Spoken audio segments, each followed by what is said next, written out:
Okay, we are going to finish discussing the notes on the Spanish-American War. Yesterday we talked about the causes and what led up to it.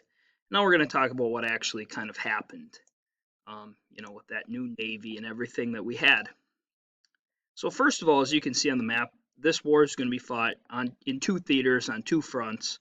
First, in the Caribbean, in Cuba, Puerto Rico area, and then on the other side of the world in the Pacific, in the Philippines, in Guam. So these are our two areas where we're fighting. The first one that's going to be finished up is here, and that's the Spanish are going to surrender in July. And then over here, they're going to surrender in August. Now they were a little surprised. They weren't expecting an attack over here. They thought it was simply going to be a fight over Cuba. And in the end, it ends up being we're going to take a lot more than just Cuba. Now, if you remember, John Hay said this was a splendid little war. Well, the little part is it didn't last very long. It only lasted about 10 weeks. It's going to go from April of 1898 to August of 1898. And in the end, the Americans lose about 365 soldiers due to, in battle. There's about 1,600 wounded, so this is far less than what we see during the Civil War that lasted for years, where over 600,000 men are killed. It's way less than like World War II and Vietnam. But what we do see is about 2,000 do die from disease, mostly yellow fever and malaria, which is spread by the mosquitoes in those areas. And they don't lose much as far as ships. One cargo ship was sunk, one destroyer damaged. So very little there. And then on the flip side, you see the Spanish casualties. Over 800 killed, or I should say over 700 killed, over 700 wounded. 40,000 prisoners were taken. 15,000 dead from disease. We sink 6 of their small ships, 11 of their big cruisers, and 2 of their destroyers are sunk. So a far bigger loss on the Spanish side. Now they aren't just having a rebellion in Cuba at the time. That's what Americans knew about. But there was also a rebellion going on over here in the Philippines. The Filipinos do not want to be ruled by Spain anymore either. And they're going to actually team up with the United States to win this war. Their leader was Emilio Aguinaldo, as you see him here. And they start the revolt in 1896, so two whole years before the Spanish-American War starts. So we're going to team up with the Filipino nationalists to defeat the Spanish in the Philippines. Here's the Philippines. There's their capital, Manila. This is the guy that's going to be in charge of the fleet out in the Pacific, Commodore George Dewey. He's going to become a national hero. As part of this, there's going to be places named after him in the country, streets named after him, that type of thing. They win the Battle of Manila Bay, which is this huge win for the United States. It shows how far along our Navy has come. They're not quite sure. Remember, we talked about it yesterday that, they build this new Navy. It's almost like getting a new toy for Christmas. You want to play with it right away. And over the 1890s, they built this up, and here's their first chance to really prove what they have. And in this battle, the U.S. suffered 10 casualties and 1 damaged ship. The Spanish had over 300 casualties, and we sunk 7 of their ships.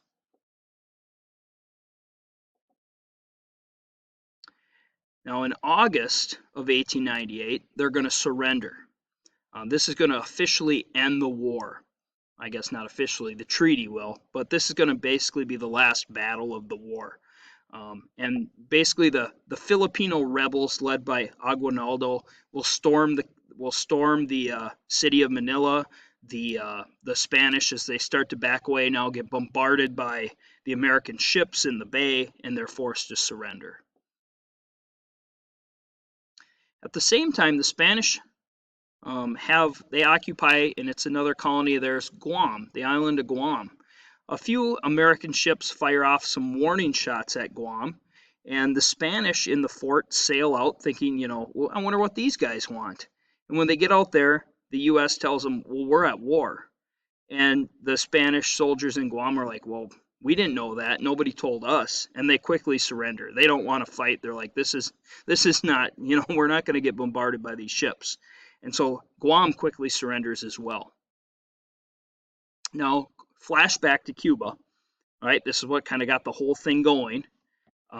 Americans that arrive in Cuba are not prepared to fight there. They were trained in a cooler climates. Their uniforms are made of wool, which is bad in this tropical climate. Like we said, people are dying of disease.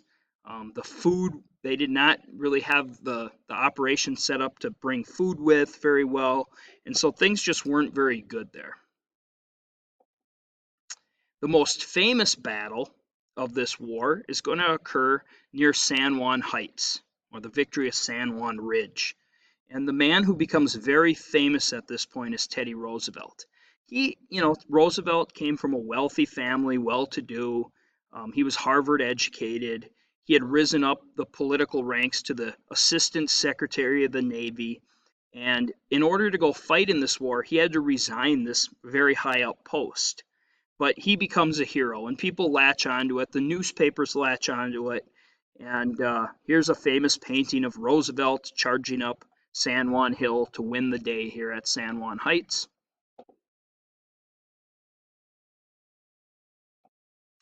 Roosevelt's regiment was made up of college athletes, cowboys, Native Americans, and they were known as the Rough Riders. That's what he called them. And of course, the newspapers probably liked it. It was Roosevelt and his Rough Riders winning the day, American heroes. And I'll have a video link that you can watch on this when we're done. Now, a forgotten part of this war are the African American regiments and the African American soldiers that were called Buffalo Soldiers at the time. Many of them had experience in the Indian Wars in the West. And without the African American soldiers fighting in this war, it would have been a much longer war. We may have suffered defeat in the war, but they were experienced and knew what they were doing.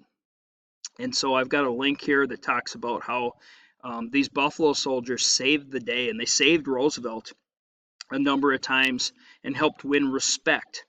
And a lot of them were honored with awards after this war. There's Roosevelt. Some of you know him from the Night at the Museum movies. July 3rd, 1898. As the Spanish are kind of retreating to the coast, there's nowhere to go because the Spanish fleet gets destroyed by the American ships in the Caribbean. And so basically they have to surrender at this point. So we saw already that in the Philippines, they surrender in August. A month earlier, half a month earlier, they surrender in July. And so this whole thing is over with by the end of August.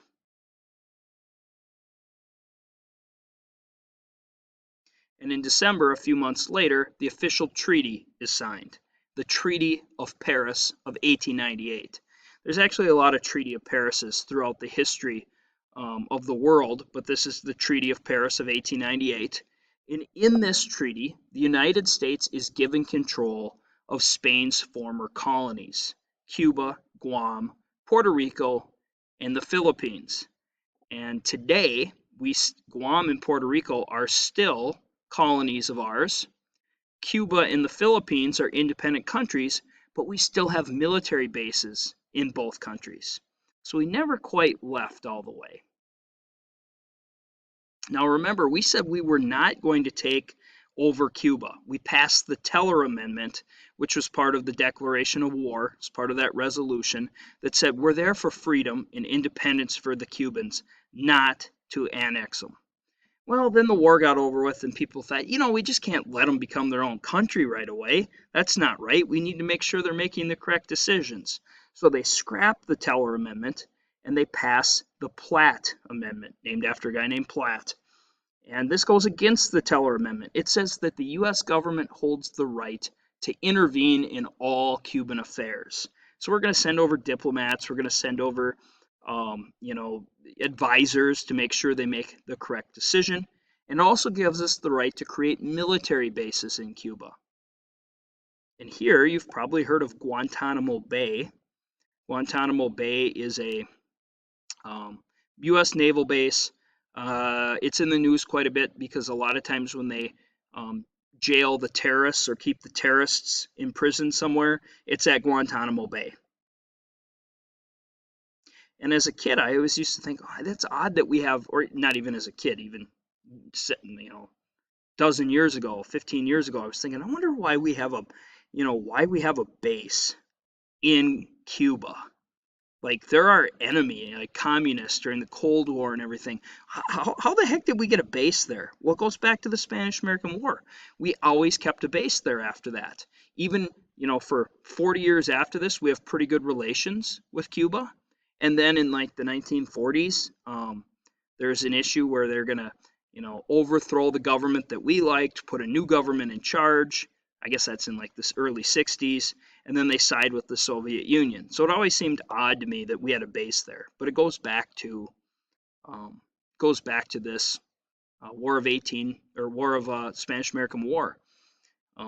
It's in movies. If you've seen Bad Boys 2 starring Will Smith, it's in there. A Few Good Men, Jack Nicholson, Tom Cruise. I want the truth. You can't handle the truth. Type of couple of lines there. There it is.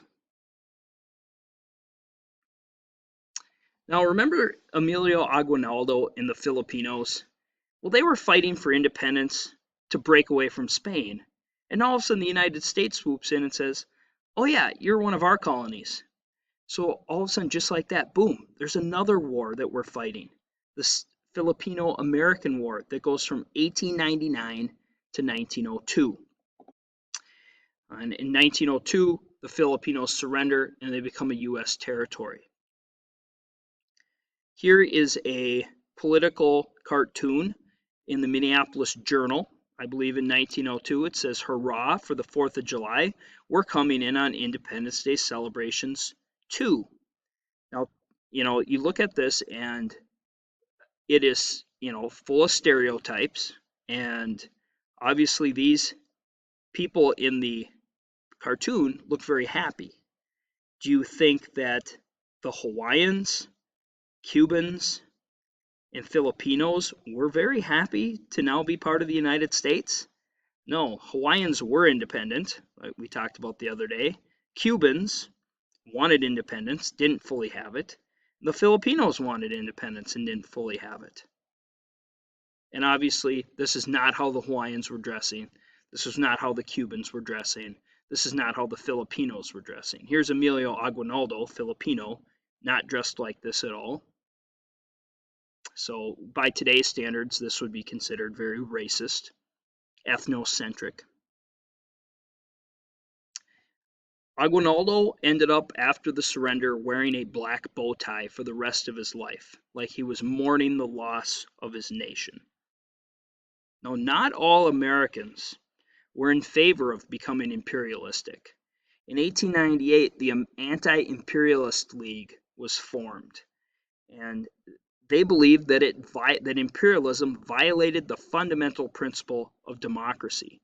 And there were some very famous Americans that were part of it. Of those Americans, the one that you probably know is Mark Twain, famous author, Tom Sawyer, Huckleberry Finn, and there were others. Jane Addams we'll talk about when we get to the age of the Progressive Era and the Gilded Age. We'll talk about William Jennings Bryan, but this is the guy that you probably know best that was part of this, Mark Twain. And I've got a link here that you'll watch on this as well.